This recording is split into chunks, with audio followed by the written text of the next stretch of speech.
जूली का घमंड माधुरी के समझाने पर भी उसकी हरकतें नहीं बदली। पार्टी में लड़के ने सबके सामने किस किया तो वह डर गई। आज भी जॉन बिफोर टाइम है। गजब का पैशन है इस बंदे में काम को लेकर। ऑफिस में घुसते हुए माधुरी ने जूली से कहा, वर्टिकल बार।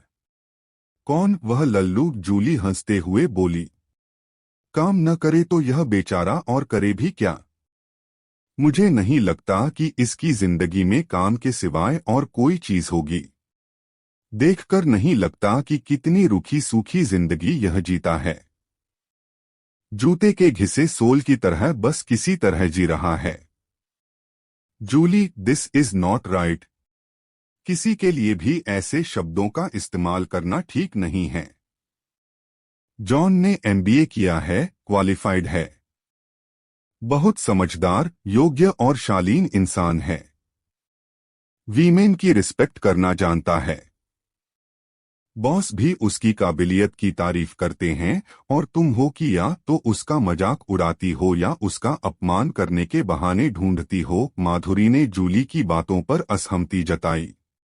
यार माधुरी, चाहे तू कुछ भी कहे, लेकिन मुझे तो यह पूरा इडियट लगता है। जब देखो मुस्कुराता रहता है, जैसे इसे किसी चीज से फर्क नहीं पड़ता। पता नहीं कौन से छोटे शहर से आया है। एमबीए किया है तो क्या हुआ? दिखने में तो है एकदम जोकर। जूली ने फिर से जॉन की खिल्ली उड़ाई। माधुरी चुपचाप अपने डेस्क पर जाकर बैठ गई। बेकार है जूली से बहस करना। वह जॉन की खिल्ली उड़ाते हुए एक पल के लिए यह भी नहीं सोची कि उसे कैसा लगता होगा। दूसरों की भावनाओं की कदर करना जूली नहीं जानती, इस बात को पूरा ऑफिस जानता था। इसलिए उससे एक दूरी ही बनाकर रखते थे लोग। बस काम की बात ही करते थे। उससे फ्रेंडली होने का मतलब था उससे पंगे लेना। लेकिन जूली इस एटीट्यूड को अपना सबसे बड़ा गुण मानती था। माना कि वह मुंबई शहर में पली बढ़ी है। उसके मॉम और डैड एक कंसल्टेंसी फर्म चलाते हैं। पैसे की कोई कमी नहीं है। एक प्रतिष्ठित संस्थान से उसने एमबीए किया है, जॉन की तरह किसी स्थानीय संस्थान से नहीं। यहां दिल्ली में अकेली किराए का घर लेकर रहती है। खुद को बहुत ज्यादा मॉडर्न और स्टाइलिश मानती है। उसके बनाए हुए पैमाने पर जो लोग खरे नहीं उतरते, उनका मजाक उड़ाती है और उनका अपमान करने का कोई मौका नहीं छोड़ती। जॉन तो सॉफ्ट टारगेट है क्योंकि वह एकदम सीधा साधा है। काम से काम रखता है और बहुत ही साधारण कपड़े पहनता है। और लड़कों की तरह न तो फ्लर्ट करता है, न ही लड़कियां पटाने की कोशिश में लगा रहता है। एचआर डिपार्टमेंट से ही उड़ती उड़ती खबर सुनी थी कि उसके ऊपर कर्ज है और माँ बाप भाई बहन की भी जिम्मेदारी है। बड़े शहरों के तौर तरीकों से जॉन या तो परिचित नहीं है या वह जैसा है उसे लेकर उसके मन में कोई हीन भावना नहीं है। जो भी हो वह इस बात की परवाह नहीं करता कि कोई उसके बारे में क्या कहता है, क्या सोचता है। कम से कम वह जताता तो ऐसा ही है। लेकिन माधुरी ने कई बार महसूस किया है कि जूली जब उसका मखौल उड़ाती है तो उसके चेहरे पर एक अजीब तरह की उदासी की लहर उठती है, जिसे तुरंत ही बहुत सावधानी से वह अपनी भोली मुस्कान के पीछे छिपा लेता है।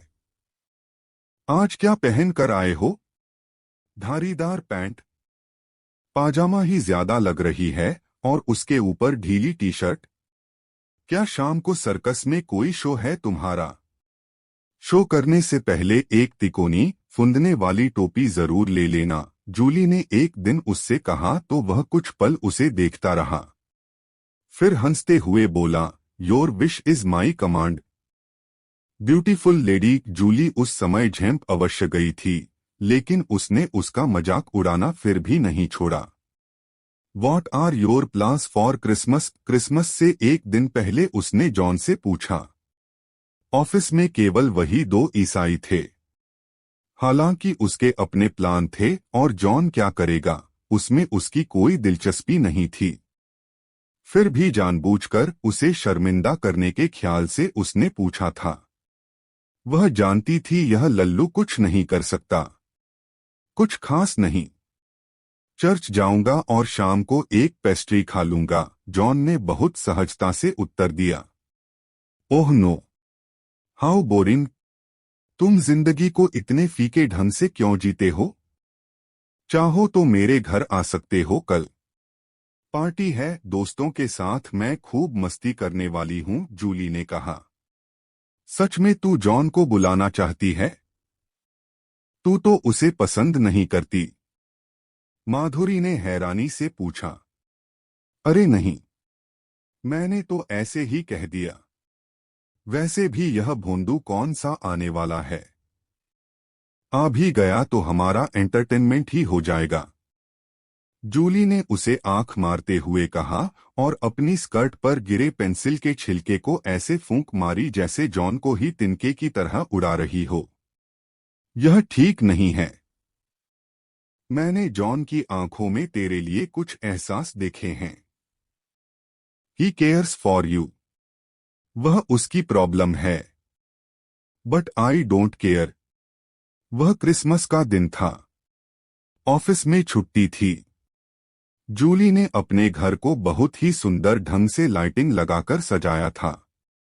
क्रिसमस ट्री जगमगा रहा था। वह अपने सारे दोस्तों के लिए गिफ्ट लाई थी। जॉन को आया देख वह चौंकी। वह उसके लिए चॉकलेट लाया था। एक्सपेक्ट नहीं कर रही थी न मुझे? जूली कुछ कहती उससे पहले ही माधुरी बोली, जॉन अच्छा किया जो तुम आ गए। आओ मैं तुम्हें अपने और दोस्तों से मिलाती हूं।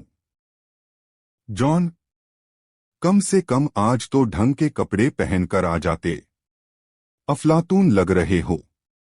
फैशन ट्रेंड्स तो फॉलो किया करो और पार्टी में कौन स्पोर्ट्स शूज पहनकर आता है? जूली उसका मजाक न उड़ाए ऐसा भला कैसे हो सकता है? जॉन एक कोने में जाकर बैठ गया। मायूसी उसके व्यक्तित्व से झलक रही थी। उसे लगा कि पार्टी में आकर ठीक नहीं किया। वह ऐसी दुनिया का हिस्सा नहीं बन सकता जहां जिस्म दिखाने के हिसाब से कपड़े पहने जाते हैं। मॉडर्न कहलाने के लिए ड्रिंक की जाती है। वह धीरे धीरे सॉफ्ट ड्रिंक पी रहा था। उसकी नजरें जूली पर ही थीं जो काफी पैक पी चुकी थी। तभी एक लड़के ने उसकी कमर में हाथ डाल उसे अपनी ओर खींचते हुए उसके होठों पर किस कर दिया। हाउ डेयर यू, जूली चिल्लाई। इस तरह क्यों रिएक्ट कर रही हो? तुम तो आज के जमाने की लड़की हो, तितली की तरह उड़ना पसंद करती हो। चलो तुम्हारे बेडरूम में चलते हैं, वहीं केक काटेंगे, वह बेशर्मी से बोला। वह नशे में चूर था। जूली अवाक खड़ी थी। गुस्से से उसके गाल लाल हो गए। बेशक वह खुले ख्यालों की थी, पर अपनी सीमाएं जानती थी। यह ठीक नहीं है। तुम किसी लड़की के साथ ऐसा बिहेव नहीं कर सकते। तभी जॉन की आवाज गूंजी जो जूली के बगल में आकर खड़ा हो गया था।